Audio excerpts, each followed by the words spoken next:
CPO season just got rewritten, and a lot of people are going to have some very strong opinions about it. If you don't know what I'm talking about, the Navy just updated the Enlisted Leadership Development Continuum. What used to be OPNAV Instruction 5351.2 Bravo was just updated to 5351.2 Charlie, which is dated April 1st, 2026. It's not even fully posted, but it's out there, and there are some very real changes. Let's talk about them. The biggest one, CPO Initiation, which a lot of people like to refer to as Chief Season, is now officially a part of that continuum. It's not just tradition, and it's not just something that the mess is going to run. It is now a formal and mandatory requirement that is directly tied to advancement. For starters, there's plain language if a selectee elects not to go through season or if they don't complete season. Put simply, they won't get frocked, and advancement absolutely can be withheld. I'm sure that alone will get a lot of people talking, but there's more. So the instruction clearly defines what CPO initiation is supposed to be. It's not about endurance, and it's not about tradition for tradition's sake. It's also not about hazing, humiliation, or anything like that. It's about actually preparing first classes to step into that role as a Chief Petty Officer. 3 key callouts: leadership, accountability, and warfighter readiness. The CPOI list of mandatory events are actually comprised of various things that are already part of the existing season format.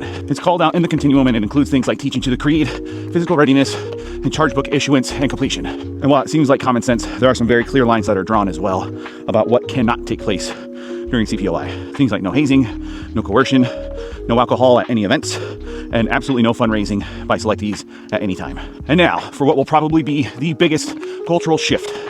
CPOI is now command-led. The commanding officer approves a plan, owns it, and has stop authority at any time throughout the entirety of initiation. So yeah, I'm sure it's going to feel different in some places.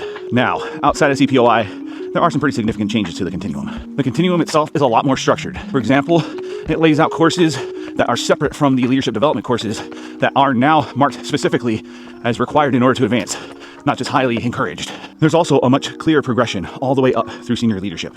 Additionally, there are now specific classes that are tied in once you get to that command senior enlisted leader role, whether it's as an actual CMC, COB, or if you're acting as the C-cell for your command. Along with that, senior leadership training has expanded, like a lot. Things like executive level symposiums, strategic thinking courses, and joint leadership development. It's all more clearly defined as part of that path. So let's zoom out for a second. What does this all actually mean? The Navy is standardizing leadership development across the board, starting with your first leadership role, going all the way up to the highest levels of senior enlisted leadership. And with CPOI now formally written into policy, it's no longer just how your mess runs it. There's now a baseline, but don't get it twisted. The CPO season isn't going away, but it does mean it's changing. And that's where the conversation is about to get real. So, what are your thoughts on CPOI being a part of the continuum or any of the major changes that are taking place? Let me know by dropping them in the comments. Don't forget to like and follow, and this one definitely deserves a share because it does impact all enlisted sailors.